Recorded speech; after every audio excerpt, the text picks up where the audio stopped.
So now a very important topic that we are going to start here or discuss is about the difference between bisexual and monoecious and dioecious plants. So these are the new terms that have been introduced to you in this chapter, so please pay attention. I am expecting this from you all, that you must be knowing or you must have gone through or heard about the term bisexual. So, bisexual means an organism which has both the sexes present inside the body. Uh, we also use the term hermaphrodite for this.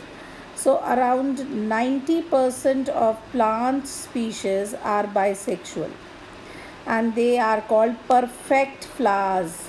Why do we call them as perfect flowers? Because these are the flowers which have both the male part and the female part, and they are the ones which are determined and which will definitely have proper fertilizations, because they are not supposed to wait for any one or any other pollen to come and fertilize the stigma or sit on the stigma. So they are the complete flowers because they have both the male and the female part. These are both staminate. Now, why do we call it staminate? Because the stamens are present, which is the male part, and pistillate, which is the female part, on the same flower. That means the same flower is having the male part also and the female part also. We have taken the example here, hibiscus. Now you can see the diagram or the figure here.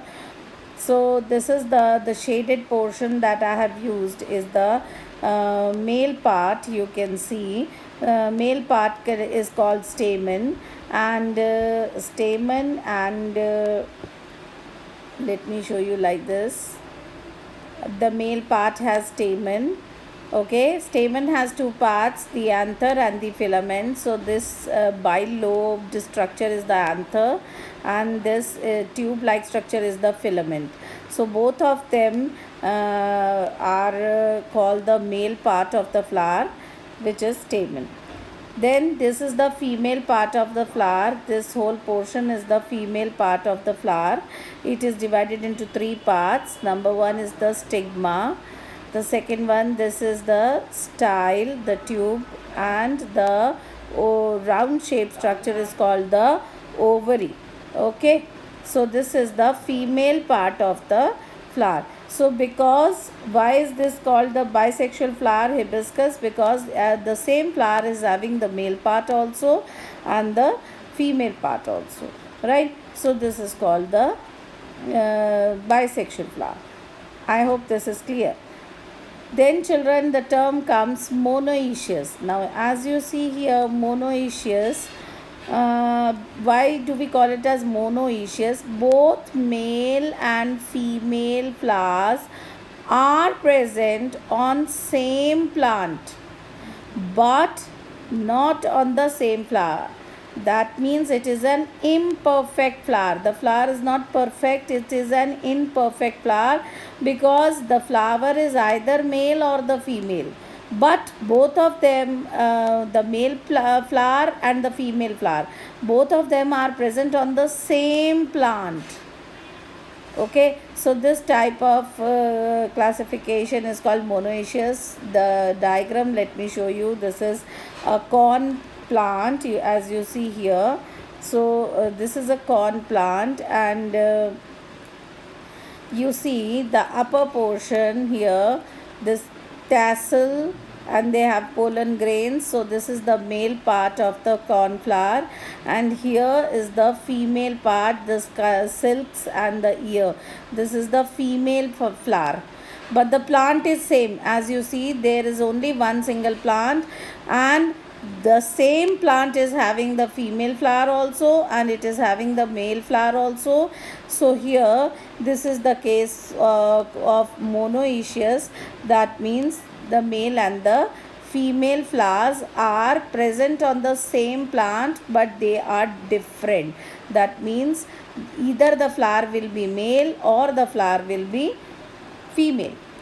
Third type is dioecious. You see here the male and the male and the female flowers are on the different plants. That is, either the plant is a male plant or the plant is a female plant. The example is date palm. You see here, this is a date palm, male spathe in male plant. This is, the whole plant is male. Okay, this here in this case the whole plant is a male plant. Okay, and there is a different plant which is female plant, which will bear only female flowers. So this is an example of dioecious, that is date palm. Okay, so I hope I am clear with the three types, that is bisexual, monoecious and dioecious. Now I am giving you the difference between both monoecious and dioecious. Please pay attention. First point is, plants are capable of, you see, plants are capable of both self and cross pollination. Of course, they are perfect flowers. They have both male and female parts. So they are not depending on some other flower for pollination. They can do self pollination also, they can do cross pollination also. But dioecious flowers or plants, they can only depend on cross pollination. They cannot do self pollination, okay, because they do not have both the sexes or both the flowers on the same plant.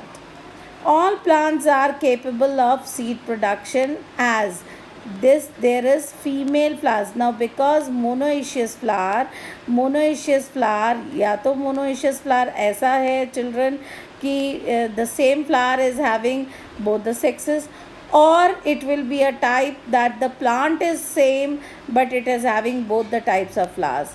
So in any case, children, pay attention, in any case they have female flowers, and where there are female flowers, seeds are produced, seed production is done. So all the plants, you see, I have written it, all the plants are capable of seed production. But here in this case, only and only the female plants will produce seeds. That is why you see only 50% of population can produce seed, because 50% are females and 50% are males, and males cannot produce seeds. So only the female plant will, pay attention, I am saying female plant will produce seeds. Now here low genetic variations, children. Why low variations? Genetic variations, you know what is variations? Changes. So there won't be lot of changes. Of course, few changes will be there. Okay, but we can't say that lot of changes are taking place. Why? Because the possibility of self-pollination is always there, and due to which homozygosity, so low genetic variation and increased homozygosity. Homozygosity means same type of production, zygotes will be produced because self pollination is more and more there, and because of inbreeding. Now children, what is inbreeding? When one species tries to breed with the same offsprings, like